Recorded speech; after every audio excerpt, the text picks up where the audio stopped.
Au cœur du sud du Québec, une ville tranquille se retrouve au centre d'une tempête.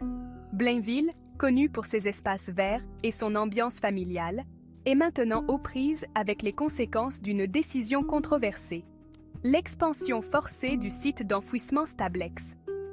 Ce projet massif, approuvé grâce au controversé projet de loi 93, a déclenché une vive polémique, opposant les besoins urgents en matière de gestion des déchets à de profondes préoccupations environnementales et démocratiques.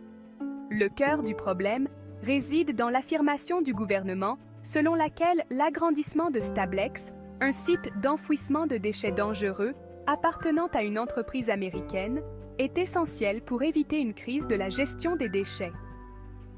Le projet de loi 93, adopté rapidement et avec un débat limité, accorde à Stablex des pouvoirs considérables, notamment l'expropriation de terrains protégés par la municipalité et une immunité contre les contestations judiciaires. Cette décision a amené de nombreux citoyens à s'interroger sur la véritable nature de l'urgence et sur la question de savoir si la procédure régulière a été sacrifiée au profit de la rapidité. On est ici ce matin parce qu'on a appris hier que c'est par ici qu'ils voulaient rentrer pour venir déboiser la dernière grande tourbière dans la région de Montréal. C'est un poumon. Pourquoi?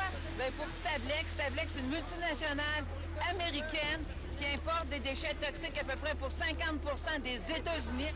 Trump veut faire du protectionnisme, mais nous autres, on accepte ces déchets toxiques. C'est le monde à l'envers, avec un traitement qui ne fonctionne pas. Fait qu'ils prétendent qu'ils encapsulent les toxiques, mais c'est pas vrai. Ils les encapsulent pas. Ils continuent à contaminer. Ça fait 40 ans qu'ils font ça. C'est déjà une bombe à retardement. Puis là, ils veulent un terrain pour en faire pour un autre 40 ans. Ils veulent déposer nos forêts pour les produits toxiques des États-Unis. Les poubelles des États, on les veut pas ici. C'est vraiment aberrant. Il n'y a pas de mots pour dire ça. Ça va contaminer à grandeur par l'eau, par les sols, par l'air.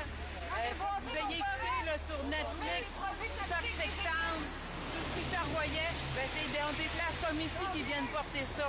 C'est des déchets dangereux, inorganiques. Il faut que ça arrête les déchets toxiques à Blainville. Il faut que le gouvernement trouve un autre site, trouve un autre procédé, un autre traitement. Puis c'est pas la responsabilité des citoyens, puis c'est aux industriels à se débarrasser correctement de leurs déchets toxiques. Ça doit pas être sur le dos des citoyens. Ça n'a pas de sens. Les coûts environnementaux de l'expansion de Stablex deviennent déjà douloureusement clairs. Plus de 80 hectares de terres écologiquement vitales ont été rasés, incluant une partie importante de milieux humides, qui jouent un rôle crucial dans l'atténuation des inondations et fournissent un habitat à une variété d'espèces. Cette destruction a eu lieu juste avant l'arrivée des oiseaux migrateurs, amplifiant encore les dommages écologiques. La perte de ces espaces naturels non seulement diminue la biodiversité de la région, mais affaiblit également sa résilience face au changement climatique. Au-delà de l'impact environnemental immédiat, le cas Stablex soulève de sérieuses préoccupations quant au processus démocratique et à la transparence. L'adoption du projet de loi 93 a effectivement réduit au silence la dissidence publique, contournant le processus habituel d'évaluation environnementale et privant la communauté locale de sa voix. L'absence d'études indépendantes pour vérifier les affirmations de Stablex concernant un besoin urgent d'expansion a encore alimenté les soupçons que les intérêts des entreprises ont été privilégiés au détriment du bien-être de l'environnement et de la communauté. Alors que le gouvernement du Québec soutient que l'expansion de Stablex est essentielle pour prévenir une crise imminente de la gestion des déchets, de nombreux critiques considèrent cela comme une urgence fabriquée de toutes pièces. Ils soutiennent que le fait que le gouvernement se fie aux données internes de Stablex sans chercher de vérification indépendante ni explorer des solutions alternatives soulève de sérieux doutes quant à la légitimité de la crise. Le fait que le Québec recevrait plus de déchets dangereux par habitant que toute autre province, Stablex étant le principal importateur, renforce encore cet argument. Ce qui met de l'huile sur le feu, c'est la révélation que plusieurs autres sites au Québec traite déjà des déchets dangereux, ce qui suggère qu'une capacité distribuée existe, contrairement aux affirmations de Stablex. Le manque de transparence entourant le processus décisionnel, conjugué au refus du gouvernement d'envisager des solutions alternatives, a conduit beaucoup à croire que l'expansion de Stablex est davantage motivée par l'opportunisme politique et l'influence des entreprises que par une véritable nécessité environnementale. En décembre 2022, 196 pays, dont le Canada, ont adopté à Montréal un engagement historique: protéger la biodiversité, les milieux naturels et notre santé commune à travers le cadre mondial pour la biodiversité de Kunming-Montréal. Des objectifs clairs, des responsabilités urgentes. Et pourtant, à Blainville, une tourbière millénaire, classée écosystème d'intérêt métropolitain, est effacée d'un simple trait de décret. La destruction de ces milieux n'est pas un détail administratif. C'est un signal d'alarme. Un miroir troublant de nos contradictions collectives.